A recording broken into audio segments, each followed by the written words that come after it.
Hi class, my name's Dr. McGuire and I'm your professor for this course. I'm going to take a few minutes in this video lesson to show you how to write essay number 3.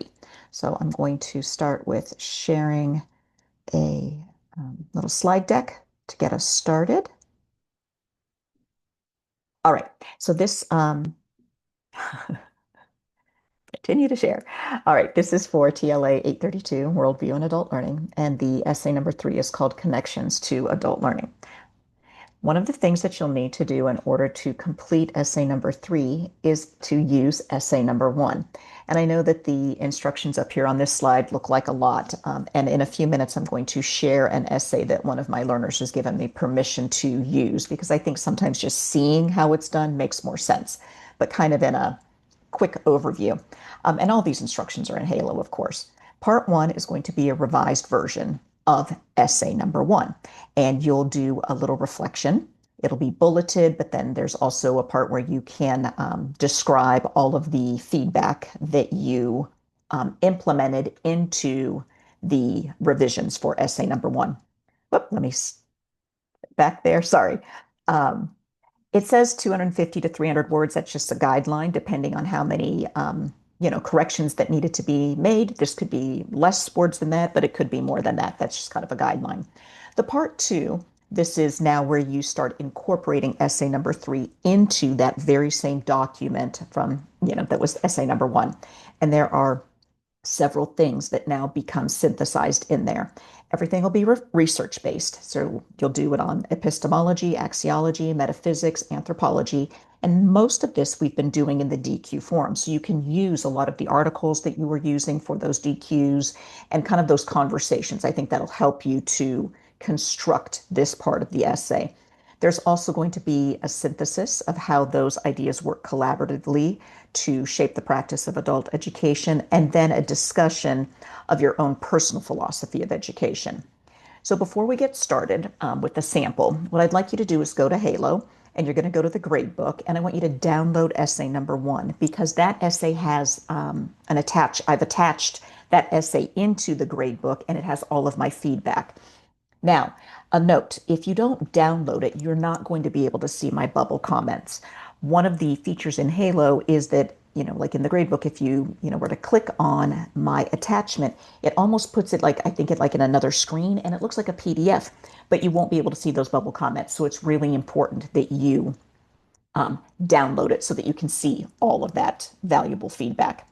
All right, so let me grab the essay of my student who's given me permission to do this.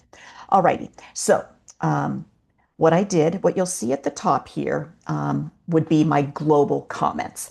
One of the things that we're doing here is we are simulating what it would look like when you are working on the dissertation template.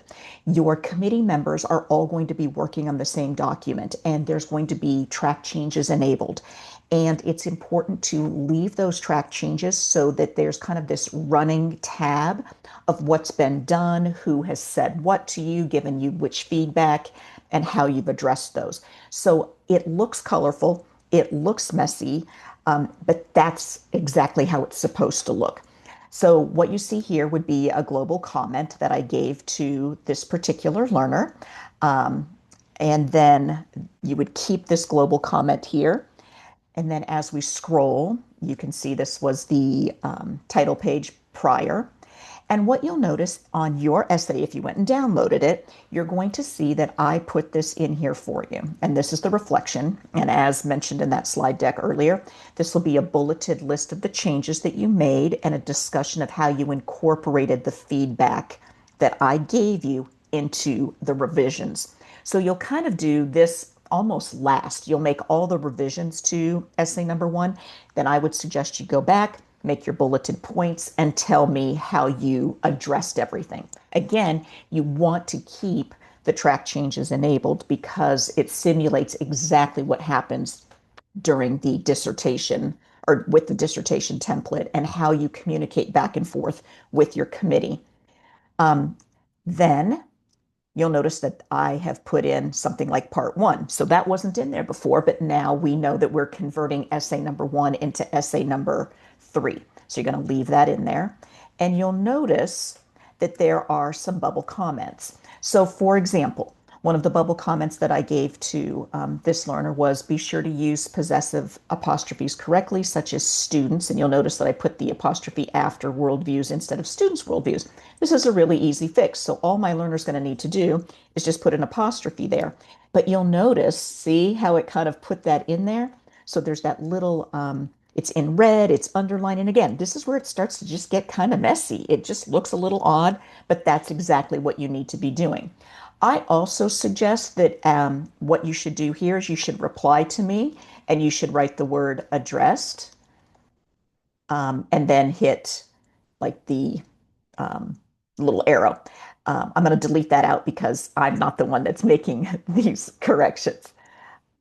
And again, many of the committee members, they'll want you, especially your chair or your methodologist, your content expert, to put a reply on what you did there. So don't neglect that. And what I did here is that's just a global comment, nothing needed there. If we click on this bubble comment, I told the learner she needed to indent. So easy fix, just put the cursor there, hit tab, and then I can tell over here that that's been taken care of, but I would suggest that you hit reply and say, addressed. So this bubble comment, I said that maybe this sentence could be a little more concise, and I gave an example of how it could be worded. So then this learner can address that feedback over here, fix that on here, maybe turn it into two sentences, that kind of thing. As we scroll, again, this should be bolded. So this was one of those APA headings, and it just didn't get bolded. So that's an easy fix. Just, you know, bold it.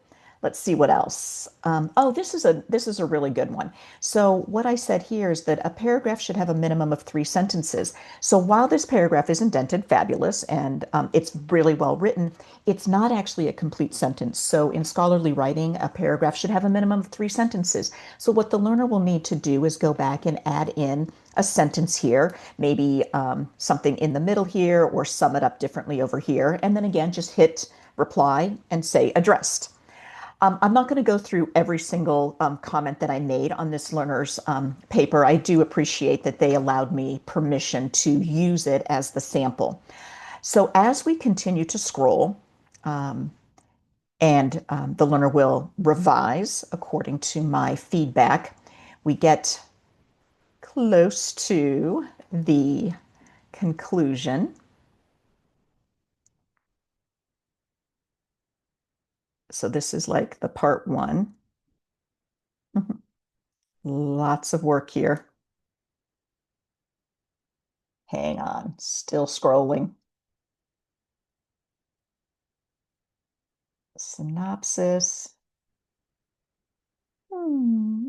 Okay, so prior to the conclusion, because this is where we're going to now put in part two, what I've done is I've put in all of the APA headings. I've given you all of the, like a suggested word count. So things like this, I suggest that you leave. So leave this in. So that's an APA heading. Leave this one in. Now, right here, what I've done is I've given kind of some guidelines. I'm suggesting to keep it within our word count, that this section be about 250 words. It should be research based. And this one is going to be on epistemology in adult education. And I'm telling you to open the bubble comment because what I've done over here in this bubble comment is I've given some suggested ways that you could address this section. These are just open-ended questions.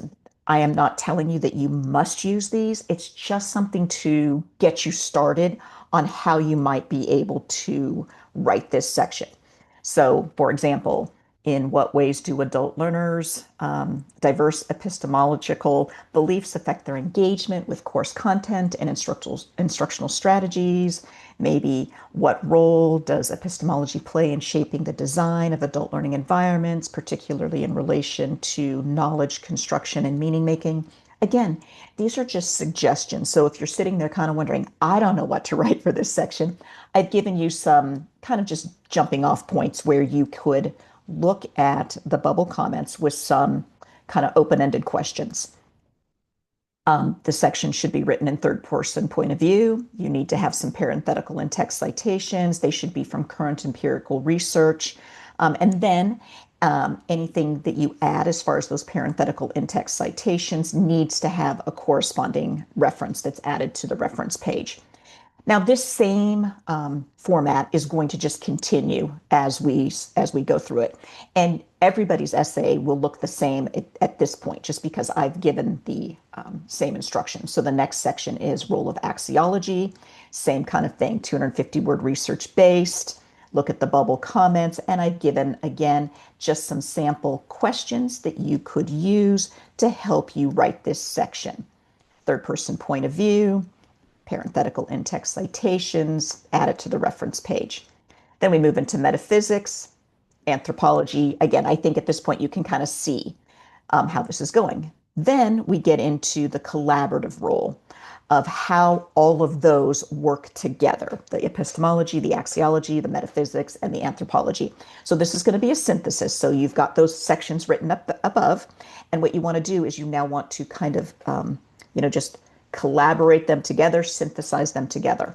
Again, you can open up the bubble comment, and I've got some open-ended questions that should help as a launching point.